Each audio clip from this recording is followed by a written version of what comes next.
Antes de empezar la Santa Misa tengo que hacerles una advertencia. Les aviso de una vez que no les va a agradar lo que voy a decir. Y por eso voy a repetir las palabras que decía nuestra segunda lectura en esta fiesta de Santa Rosa de Lima. Decía San Pablo: ojalá soportaran ustedes que les dijera unas cuantas cosas sin sentido. Sopórtenmelas pues, estoy celoso con ustedes con celos de Dios. Hago esa advertencia porque las palabras que voy a decir, o más bien voy a repetir, no van a ser agradables. Pero recuérdense ustedes que la iglesia es madre, y una madre que ama a los hijos regaña, ¿verdad? De esa manera, por amor.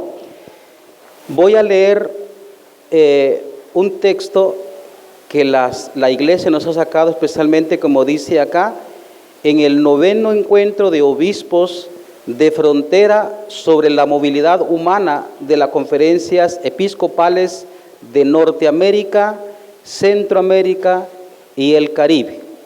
Entonces, de ahí me voy a basar. Por consiguiente, aunque no les vaya a parecer lo que digo, no se peleen conmigo, díganselo a la iglesia, porque ella es la que va a decir eso. El título de este texto es: libres de elegir si emigrar o quedarse. Atender las causas y el camino de personas vulnerables en movilidad. Ese es el título, es muy sugerente y es lo que vamos a tratar también de ver. Dice, o más bien, dicen las conferencias episcopales de todo ese sector que acabamos de mencionar: queridos hermanos y hermanas, como obispos de la zona de Norteamérica, Centroamérica y el Caribe, de frente a la realidad migratoria atravesada por diversos rostros marcados por el dolor que causa el descarte y la globalización de la indiferencia, nos dirigimos a ustedes.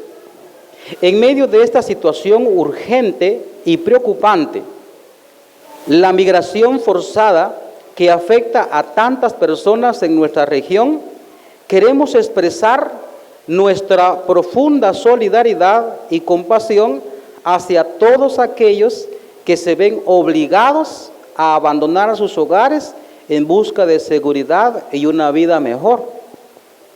La migración forzada es un fenómeno complejo y multifacético, impulsado por una variedad de factores como la pobreza, la violencia, la falta de oportunidades económicas, la inestabilidad política y más recientemente por los efectos del cambio climático.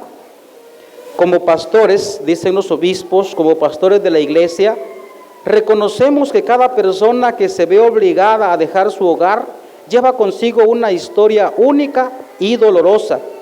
Detrás de cada persona que emigra forzadamente hay sueños rotos, familias separadas y vidas marcadas por el sufrimiento. Esta situación nos recuerda que como pastores estamos llamados a defender la dignidad y los derechos de todos los seres humanos, independientemente de su origen o estatus migratorio. Nos duele ver cómo tantas personas son víctimas de la trata, abusos y discriminación en su travesía hacia un futuro mejor, y como las fronteras que deberían ser lugares de encuentro y fraternidad, sin embargo, son símbolo de muerte y exclusión. Dicen los obispos, estamos conscientes de los peligros y riesgos que enfrentan en su camino, incluyendo la violencia, la explotación y la muerte. Nos indigna constatar que diversos actores, entre ellos autoridades, cuerpos de seguridad, crimen organizado e incluso pequeños comerciantes y empresarios, se lucran indebidamente aprovechándose de los migrantes. El carácter forzoso de muchos de los flujos migratorios actuales obliga a considerar atentamente las causas de la migración contemporánea, ya mencionadas anteriormente. En su mensaje de la 109ª Jornada del Emigrante y del Refugiado, el Papa Francisco busca promover una renovada reflexión sobre un derecho aún no codificado, el derecho a no emigrar.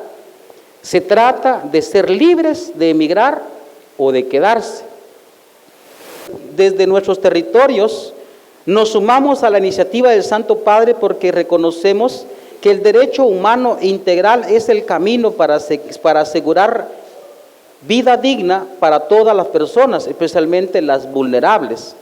Debemos reafirmar que el derecho a permanecer en el lugar de origen es anterior, más profundo, fundamental que el derecho a migrar. Todo ciudadano tiene el derecho a ser partícipe a una vida con dignidad y a tener acceso al desarrollo sostenible y participar del bien común. Por ello es necesario adoptar políticas migratorias justas y humanas que respeten la dignidad y los derechos fundamentales de todos los migrantes. Es esencial promover la cooperación regional y global para abordar las causas profundas de la migración forzada y trabajar juntos en la búsqueda de soluciones sostenibles, de tal modo que cada persona sea libre para emigrar o quedarse. Al finalizar nuestro encuentro, hacemos un llamado a nuestras comunidades de fe para que sean acogedoras y solidarias con los migrantes que llegan a nuestras puertas. Es necesario recordar las palabras de nuestro Señor Jesucristo, porque tuve hambre y ustedes me dieron de comer, tuve sed y ustedes me dieron de beber, fui forastero y ustedes me recibieron en su casa. Asimismo, recordar su promesa de acogida en el cielo. Vengan benditos de mi Padre y tomen posesión del reino que ha sido preparado para ustedes desde la creación del mundo. Mateo 25, 34, 35. Oremos por todos los migrantes y refugiados para que encuentren consuelo en medio de sus dificultades y puedan construir una vida digna y plena. Deseamos que la luz de la esperanza ilumine su camino, que encuentren comprensión y solidaridad. Invoquemos a María, nuestra Madre de Guadalupe, para que acompañe y proteja a los migrantes en cada paso de su camino.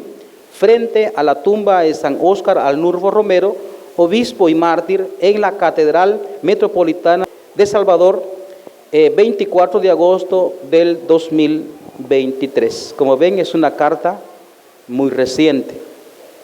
Entonces voy a hacer énfasis cómo está diseñada la carta. Es decir, a la iglesia le preocupa todo esto que está pasando.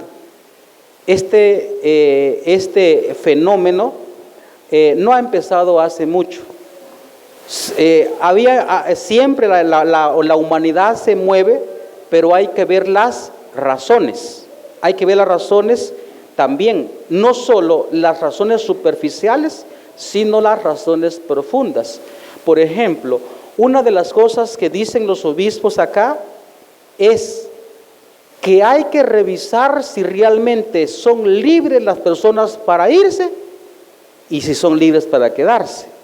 Porque dice aquí que es más grande el derecho a quedarse que el derecho a irse.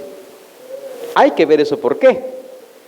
Primero revisemos un poquito la libertad, porque fíjense, en el caso personal, yo soy de Chimaltenango y mi familia proviene de un sector también muy migratorio que es el municipio de San Martín Jilotepec.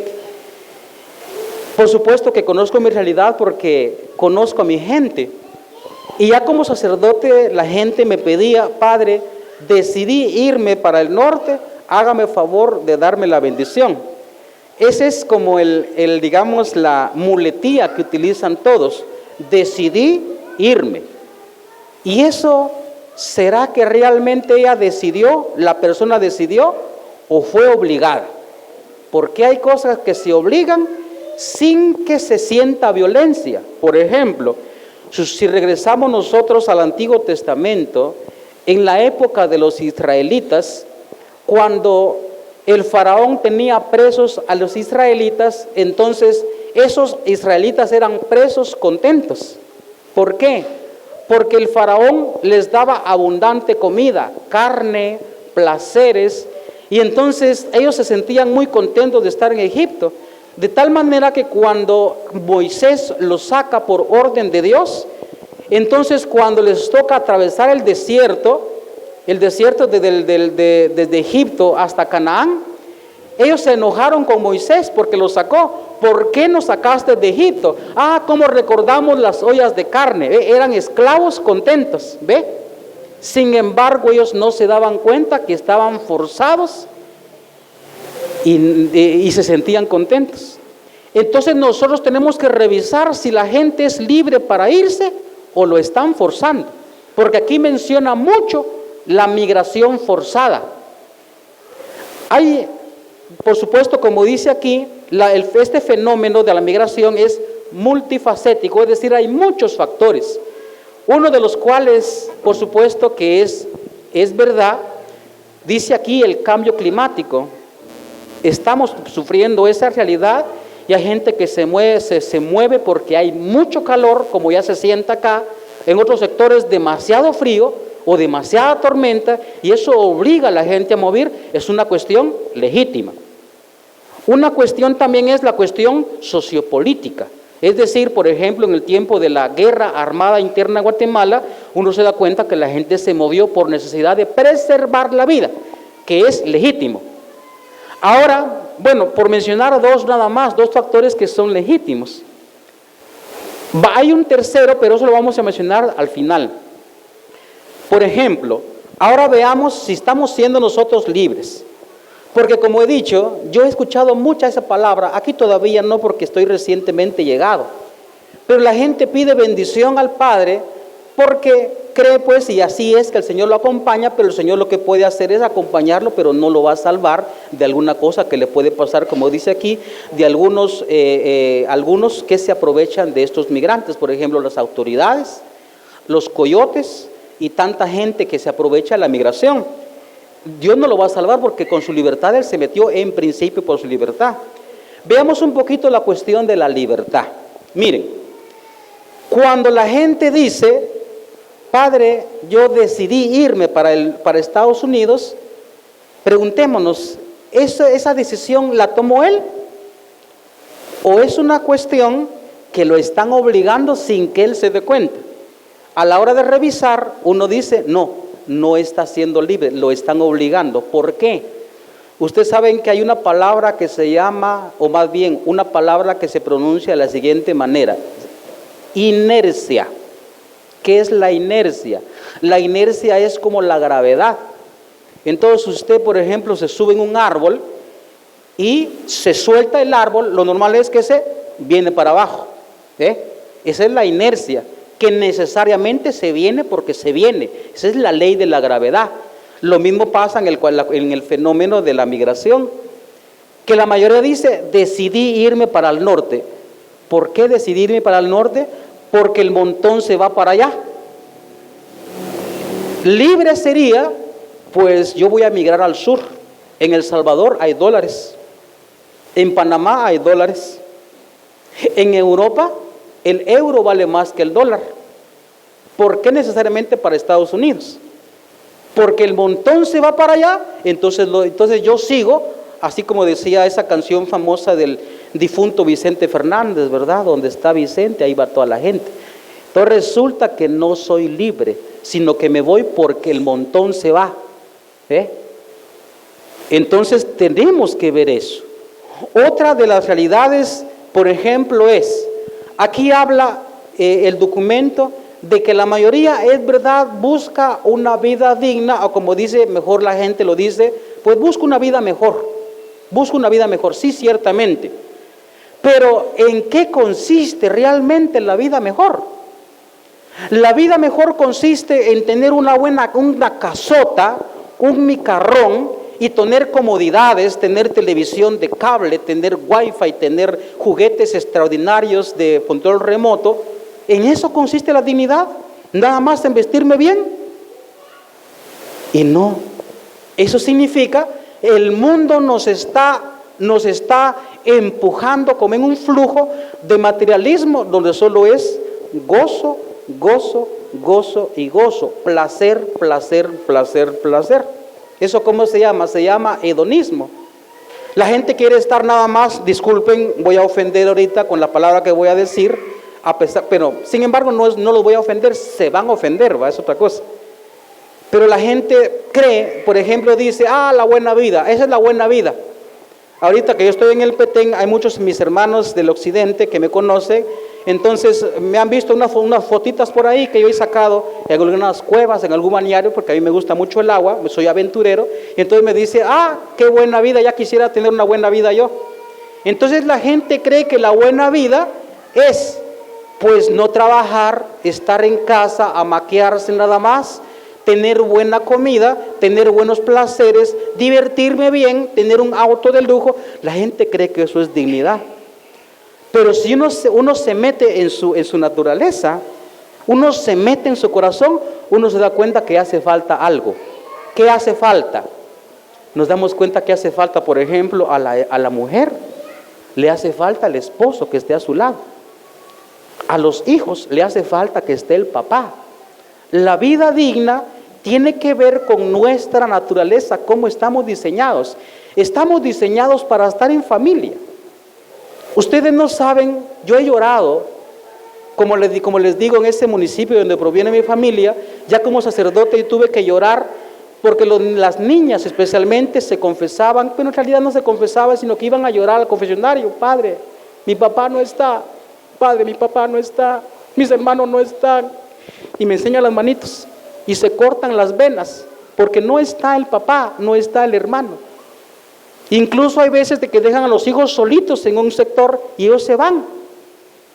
Eso es vida digna. Eso es vida digna. Que me hace falta la presencia y el amor de mi papá, y me hace falta el amor y la compañía de mis hermanos. Esa es vida digna. Y nos damos cuenta que en el corazón lloramos. Y no me digan que no lloramos, porque lloramos. Yo recuerdo a mi señora madre, doy mi testimonio, mi mamá ya murió hace 4 años. Mi mamá lloró por su hermano que se fue 35 años para Estados Unidos, nunca regresó. Mi mamá, los últimos días, ella murió el 25 de julio de hace 4 años. Y ella decía en su lecho de enfermedad, mijo, ya no voy a ver a tu tío, ya no voy a ver a tu tío. Yo me estoy empeorando, ya no voy a ver a tu tío. Efectivamente, mi tío murió 2 días antes que mi mamá murió, ya nunca lo vio. Y mi mamá murió llorando por su hermano. Tengo familia, tengo más familia que yo les podía contar muchos testimonios. ¿Esa es vida digna? Resulta que tenemos comodidades, tenemos carros, tenemos televisión con cable, pero eso no, uno se da cuenta y uno llora en el alma. Entonces eso no es vida digna. Significa entonces que nos está forzando esta sociedad puerca para que uno se meta nada más en el placer y en el placer. Y eso no da felicidad, no da felicidad. Tercero, miren, nosotros ciertamente, como les digo, buscamos una vida digna, pero es necesario reconocer que también los demás tienen derecho a que reciban mi presencia. Si yo soy hombre y yo soy el papá y soy el esposo, entonces mi familia tiene más derecho a que yo esté con ellos que los dólares que yo le pueda mandar a la familia. No es lo mismo. No es lo mismo tener muchos dólares que tener la presencia de los papitos. Porque como les digo, yo tengo muchos testimonios en ese sentido. Les cuento uno que es ajeno a mi familia. De pronto me van a ver en la grabación las personas aludidas. Recuerdo a mis señores jefes, donde yo trabajé en una empresa maderera en Chimaltenango. Ellos no migraron, tenían sus dineros, bendito Dios, su caudal económico, no eran millonarios, pero tenían su caudal económico. Entonces el muchacho que es como mi edad, que ya murió, él fue pastor protestante, les compraba de todo a los hijos, de todo. Les tenía carros eléctricos, juguetes que ellos se montaban y se iban, y de todo les tenía en su casa porque yo tenía una confianza muy agradable con ellos y observaba su casa. Y después íbamos a la empresa y el muchacho llevaba a sus hijos a la empresa. La empresa es sucia porque es madera, ahí hay máquinas, ahí hay lodo, ahí hay todo tipo de cosas. Y los patojitos, yo recuerdo, ahorita ya están grandotes los muchachos, uno se llamaba Jared, el otro se me olvidó su nombre, muchachos grandes ellos. Y de niños empezaban a hacer sus caminitos ahí en la brosa, en el resto de madera que hay de ahí de acerrín, empezaban a hacer caminitos y jugaban ahí tan tranquilamente. Y que si recuerdo una vez que dijo Juan Francisco, el papá de los niños, me dijo a mí: Beto, mira mis hijos cómo están jugando, en la casa tienen de todo y aquí mira cómo están jugando. En la apariencia los hijos quieren cosas, pero no quieren cosas, quieren el amor del papá. Atendamos más bien a la dignidad de la familia. Ahora el mensaje para los que están allá, que de pronto van a ver alguna transmisión de pronto de ustedes o algunas palabras. Yo no lo voy a detener. Claro que no lo voy a detener. Con estas palabras que dice la iglesia, yo sé que la gente no hace caso. A la hora de la verdad la gente dice: yo hago lo que mi corazón dice, y la gente se va. Entonces quiero mandarles un mensaje: que donde estén, que no se olviden de su fe. Más que de dólares, que no olviden de su fe. Que están obligados a proclamar el nombre de Cristo en donde estén. Están obligados. Porque uno se da cuenta, como digo, en este sentido yo tengo vasta experiencia. Tal vez no vasta experiencia, pero sí tengo algo de experiencia. ¿Por qué? Porque como le pasó a la antigua Roma en su prosperidad, Roma fue el país hegemónico, es decir, el país poderoso en la época de Cristo. El imperio empezó a existir 700 años antes de Cristo y acabó el imperio 400 años antes de Cristo. Es decir, ese imperio pues tuvo una vida de más o menos 11 siglos. 11 siglos tuvo vida. Entonces uno se da cuenta cómo terminó el imperio romano, como lo declara San Agustín en la Civitate Dei, en la ciudad de Dios, es un libro. Y que los romanos estaban acusando a la iglesia de que por la iglesia, por predicar el monoteísmo, que solo existe un Dios, Padre, Hijo y Espíritu Santo, entonces por eso el imperio romano cayó. Esa era la acusación. Y Agustín dice: no, disculpen, pero eso no es así, sino que ustedes, como han acumulado riquezas, ustedes ya no se dedican a trabajar, sino se dedican a diversión, se dedican a comer, se dedican a los espectáculos. Ustedes mismos han acabado el imperio, ustedes mismos han acabado. Entonces uno se da cuenta que eso sí va a pasar. En Estados Unidos uno se da cuenta, yo tengo familia en Estados Unidos, hay mucha diversión, mucha juega, muchos vicios por todas partes donde se pueden perder, y la gente tristemente olvida su fe. Entonces les pido, en nombre del Señor y en nombre también de la iglesia, como lo dice el documento, que no olviden su fe. Eso los va a preservar en donde estén. Ya para terminar, quisiera también hacer una reflexión, lo que dijimos anteriormente, que realmente aquí aparece el tercer factor por la cual migramos, y eso es profundo y es legítimo. Los seres humanos tenemos una naturaleza muy bella. Eso está marcado en la naturaleza también de la fauna. Uno se da cuenta, los animales salvajes todo el tiempo están migrando. Por ejemplo, las aves migratorias que migran del sur de América para estos países caribeños, ¿verdad? De tierras en donde hay comida. Por ejemplo, en el Kalahari o en otros grandes países en el África, las grandes migraciones de animales que van de un sitio a otro, los ñus, los bisontes, los elefantes, pues cruzan grandes desiertos, grandes territorios de caminos, kilómetros y kilómetros cruzan, y ellos ¿a dónde van? Pues van buscando vida. En este sentido, también nosotros buscamos vida verdadera. No se deje usted atrapar, no se deje atrapar por lo superficial, que solo buscamos, entre comillas, vida digna, pero lo que quiero es más dinero y lo que quiero es nada más placer. No, Realmente buscamos una vida digna y nosotros no somos de esta tierra. Jesucristo mismo dice, yo los he sacado del mundo. Aparte de que Dios mismo nos ha hecho y nos ha hecho a nosotros, como dice un sacerdote, unos seres inadaptados. Porque por más cosas que tengamos, uno no sacia su corazón. Uno puede tener de hombre, puede tener una mujer bella, hermosa, hacendosa, muy dama, muy mamá, muy mujer, pero siempre va a quedar algo vacío. Y por eso es que a veces el hombre tiende a buscar otra mujer y al revés. La mujer, a pesar de que tenga pues el mejor, aunque que las mujeres también engañan, pero engañan menos que el varón, pero a pesar de que tengan un varón, un hombre muy esposo, muy papá, muy varón, muy cumplido, sin embargo, ustedes saben que como que les hace falta algo, como que no se sienten muy amadas, aunque el varón sea de buena calidad, por decirlo de esa manera. ¿Por qué? Porque nosotros no estamos para esta tierra y el corazón solo lo va a llenar Dios. En ese sentido, lo que les quiero decir es, migremos. Sí, migremos, pero no para Norteamérica. Migremos para el cielo. Para allá migremos. Estando con la familia, migremos para allá, porque para allá nos llama el Señor. Ese sí que es un sentido profundo de migración.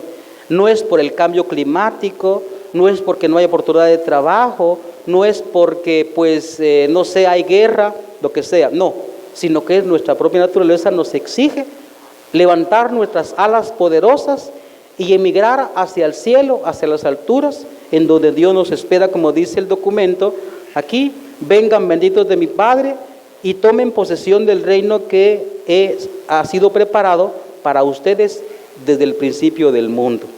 Entonces revisemos eso, hermanos, porque en ese sentido será muy legítimo entonces migrar. Y agradecemos por supuesto a los hermanos que están allá, que no se olviden de sus familias, que vengan y regresen otra vez. Voy a terminar recordando el título de este mensaje de los obispos. Ciertamente somos libres para migrar y hay que revisar si somos libres, pero hay más derecho y obligación en quedarse que irse, porque la familia nos necesita, el país también nos necesita, porque si nosotros nos vamos empobrecemos más al país. El país no se enriquece con los dólares que se va a mandar, el país se enriquece con el trabajo que uno va a aportar aquí en esta sociedad. Ese país ya está construido. Los países grandes, el gigante asiático, por ejemplo, entonces también están construidos. Nuestro país está desbaratado. Nosotros tenemos con nuestra riqueza, con nuestra persona, enriquecer a nuestro país. Y recordemos una vez más que tenemos derecho a irnos, sí, pero hay más derecho, obligación de quedarnos. Y no olvidemos que también hay gente que se aprovecha de eso. Uno escucha todo eso, ¿verdad? De estos que deberían ser, como dice aquí, nos indigna constatar que diversos actores, entre ellos autoridades, cuerpos de seguridad, crimen organizado e incluso pequeños comerciantes, esos son los coyotes, espero no haya ninguno aquí, lucran aprovechándose de los migrantes. Eso hay que tenerle miedo. Yo lo he visto. Y eso, cuando usted, el coyote, le dice a usted, le tengo una oportunidad, mire, le voy a favorecer. Tiene oportunidad para irse, no piense que le está ayudando a usted, lo que quiere es sacarle su pisto, es lo que quiere. Entonces tengamos mucho cuidado. Entonces, si se enojaron conmigo porque les estoy viendo en los rostros, voy a tomar una foto para mandar para Estados Unidos con sus familiares que no les gustó el mensaje. No se enojen conmigo, la iglesia lo dice, porque los ama y no quiere ver corazones llorando, corazones destrozados, porque hace falta demasiado la presencia del papá, de la mamá o de alguna hermana o de algún hermano o incluso de la mamá. La iglesia está pidiendo que nos quedemos en el lugar donde hemos nacido, tal y como está escrito en nuestra naturaleza. Amén.